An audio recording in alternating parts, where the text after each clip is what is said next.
m'appelle Pierre Vidaillier, je suis président de X-Pompierre et donc j'ai le plaisir de vous accueillir au nom des 4 groupes organisateurs de cette soirée, à savoir donc X-Pompierre, Mines Aménagement Construction, le groupe BTP Immobilier des Arts et Métiers et Urbapon. X-Pompierre, donc, c'est un groupe professionnel qui accueille des anciens de l'X ou des ponts travaillant dans l'immobilier. Donc, Mines Aménagement Construction, c'est la même chose pour les mines. Et le groupe des Arts et Métiers, c'est à peu près la même chose pour les Gazards. Et Urbapon accueille les urbanistes formés par le master Aménagement et Maîtrise Ouvrages Urbains de l'École des Ponts. Alors, nos groupes, la vocation de chacun de ces groupes, c'est bien sûr d'organiser des événements à l'intention de nos membres sur l'immobilier ou sur l'urbanisme.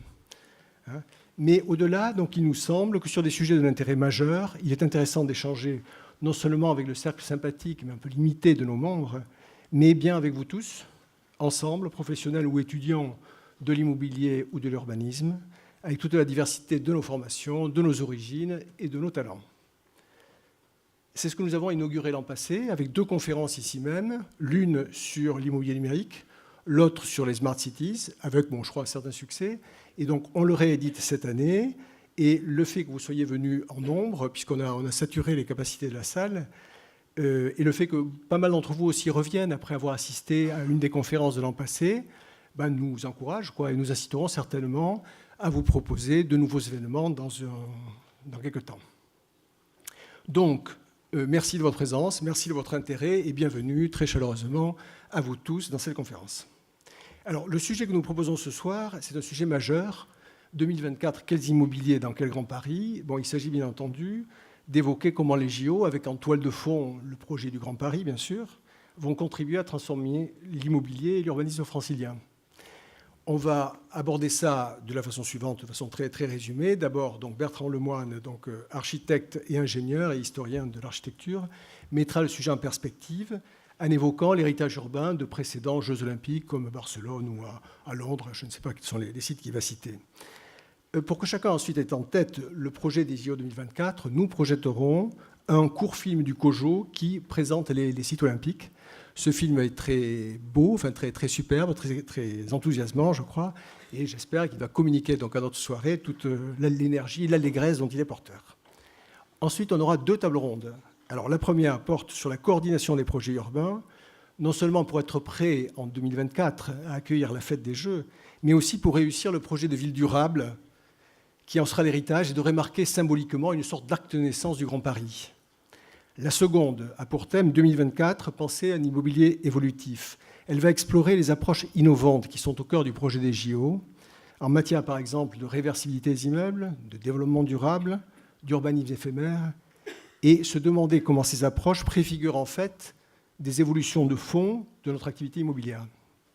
Et pour terminer, nous écouterons Roland Castro, architecte et urbaniste, qui, comme vous le savez, vient de rendre son rapport au président de la République sur le Grand Paris et qui évoquera, je pense, sa vision stimulante d'un Paris en grand, mêlant l'histoire, l'ambition sociale, la mise en scène urbaine et la dimension poétique de la ville.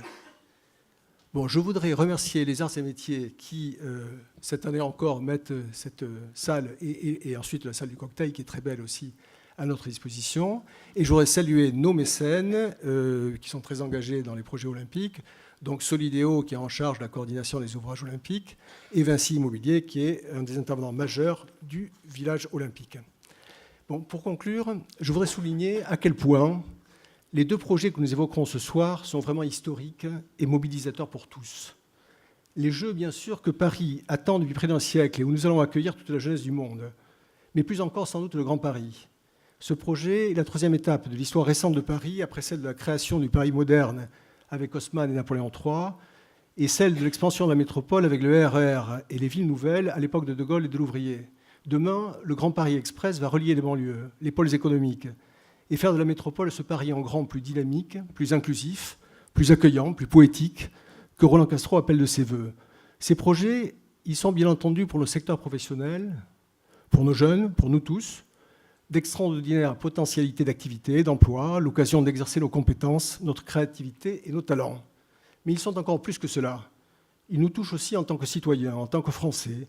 Ils sont d'une certaine façon, dans la difficulté du monde, le témoignage de la capacité collective de notre pays, de nous tous, à se saisir avec optimisme et détermination de sujets majeurs et à y apporter des solutions neuves et exemplaires.